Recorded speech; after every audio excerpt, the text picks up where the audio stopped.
Hey guys, it's Rum and Gil with Remax Millennium Real Estate here. I am your local real estate broker.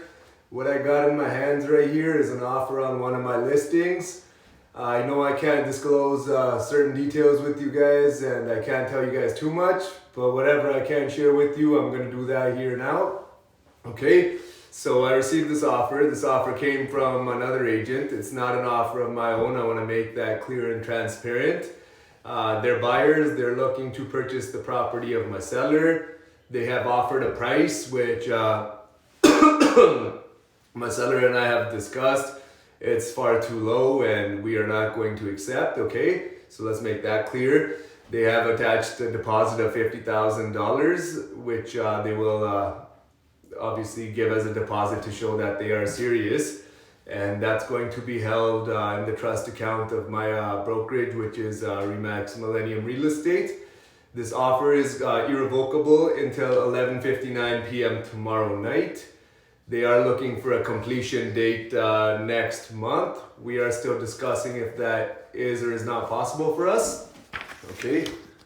And in terms of what these guys need included, they want the fridge, stove, washer, dryer, barbecue, all the pool equipment and accessories, the hot water tank.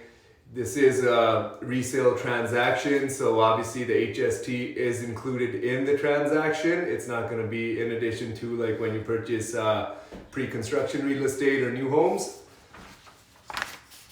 Excuse me guys. Well, hopefully I'm not catching the corona. Alright. So the title search date they're looking for is early next month as well. We may need to change that. That might not work for us if we extend the closing date, obviously. The title search is supposed to occur a couple of weeks before closing, and that is usual. A lot of the other stuff is pretty standard stuff. I won't get into all of that. We could be here for a while if I start reading every single page and line of this contract for you. But those of you who are interested and want to know what these pages contain, I'd be glad to share those details with you and explain anything you may have questions on. But let's get to the more important stuff now. And I told my seller this is a good offer. The reason being it's a good offer is because there is no financing condition, no home inspection. They're serious. They've attached a $50,000 deposit. And they're not looking for ways out of this deal. They're looking for ways to make this deal happen, which is an ideal buyer for the sale of your home, okay? So let me briefly take you through some of the terms and conditions which they have included. And what this includes is they have said, hey, we'll pay the balance of the purchase price upon closing date.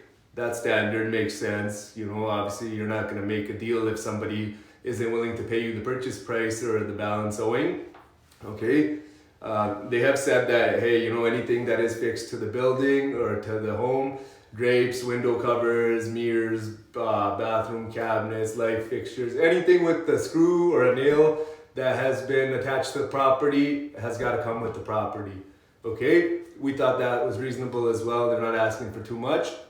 Okay, another thing that they had requested is that they would like 2 more visits to the property prior to closing. This is reasonable, they might want to show their family, they may want to get some estimates for renovation, so we're okay with that.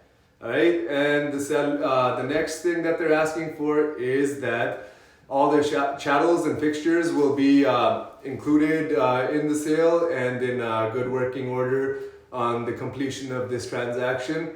I think that's fair. You wouldn't want to buy a house and then find out, hey, these guys, they removed the fridge, the stove, washer, dryer, or you find out, hey, they left everything behind, but they removed the parts from it and it's not working, so that kind of defeats the purpose.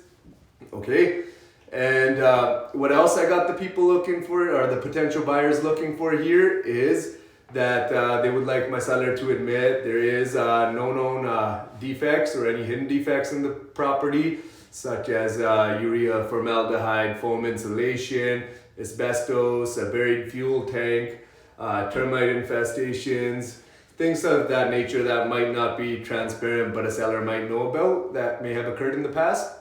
And also they would like to know that no criminal activity has occurred on this property, such as, let's say, growing marijuana, manufacturing drugs or meth or anything.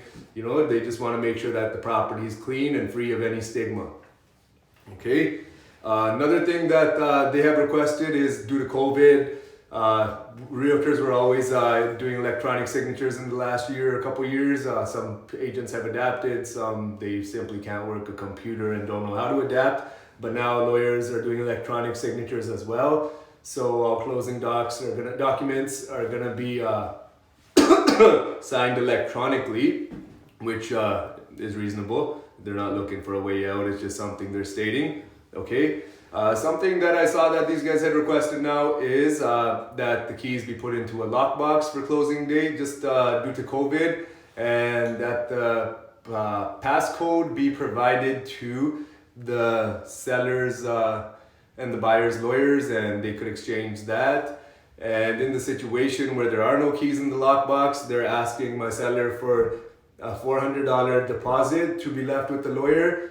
In which case, if the following day we don't have the keys in the lockbox, then they can just change the locks, which we think is fair. You know, you wouldn't want to purchase a house to find out, hey, I don't have the keys, or I can't get into the house, or hey, even like, you know, I just don't feel safe. Sometimes changing the lock is a very good idea. Okay. And then what else we got? So another thing that they have said is that during these situation, this COVID-19 thing we got going on, that they will close regardless of COVID, okay? The only reason they will not close this transaction is if the land registry office or the financial institutions close down.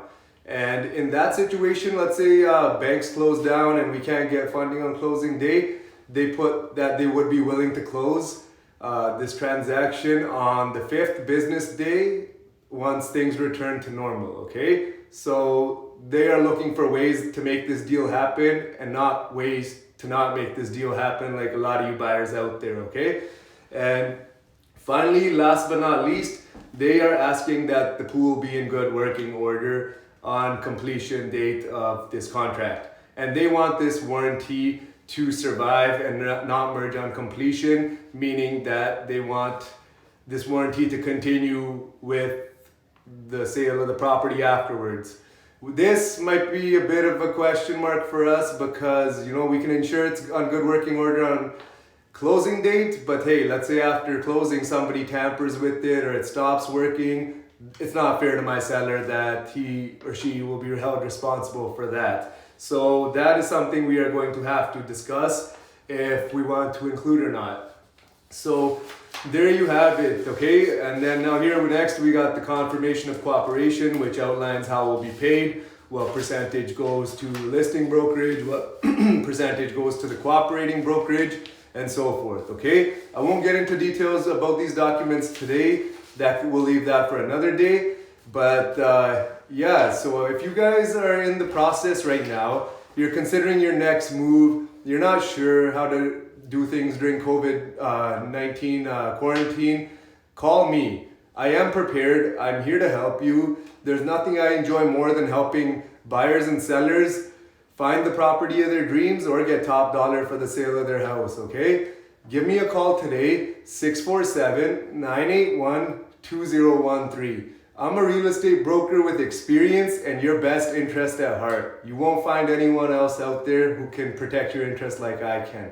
Thank you guys, and I hope you enjoyed this, and I'll try to keep a lot more informative videos for you coming. Until next time, stay tuned, stay safe, and everyone have a great day. Take care.